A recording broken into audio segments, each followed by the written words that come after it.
SpinUp was created to support universities, professors, and their science teams.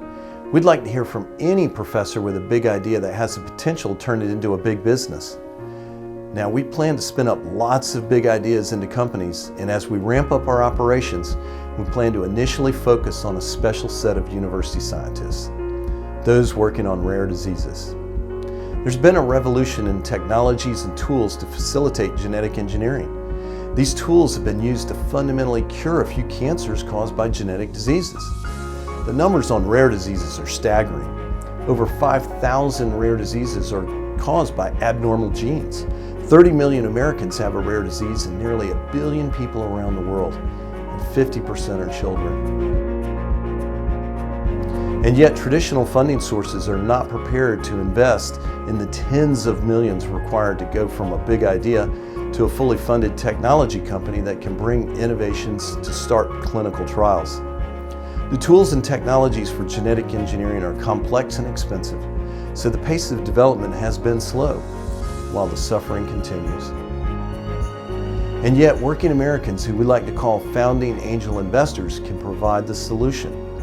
And all of us can earn a profit. And I'll explain how in just a minute. Today, only 5% of genetic diseases have FDA-approved treatments. SpinUp is focused on changing the numbers and the economics. Big Pharma is focused on the biggest markets.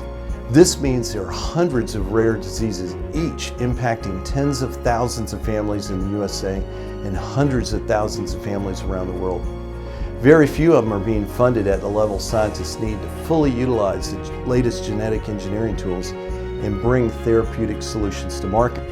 SpinUp has built a platform to leverage the thousands of families and their friends affected by rare disease, so that now they can take the $10 per month financial risk to fund a focused, profit-seeking company with a proven management team.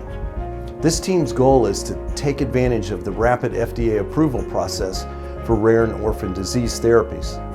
Because once we get a medical billing code for the patented therapy developed by these scientists, licensing and product sales can go from zero to many millions within a few months, and our founding angel investors will see the value of their shares rise. You know, rare diseases have few dedicated researchers, and they're sprinkled around the world. Founding angel investors will provide the scientists the freedom to collaborate, to travel and meet with other scientists and patients when and where they need to. Founding angels can fund the research and the start of essential clinical studies that will accelerate the development of the therapies, minimizing the suffering, and make a profit as benevolent capitalists. After all, the insurance companies can and will pay for improved therapies. It is very much in their interest to pay less for an improved therapy, because that requires less expensive care for those that suffer. Our initial spin-ups will be funded by working American families and their friends who are passionate about finding therapies and cures for their disease. These same people will help spread the message to other founding angel investors who are affected by a different disease. And SpinUp has the infrastructure and systems to bring you hundreds of thousands of people who can easily invest in your skills and knowledge. They know that you may not have all the answers, but that's okay. They will invest with the confidence and knowledge that it's a spin-up business with focus. Tell us your big idea on how you think you can solve a rare disease.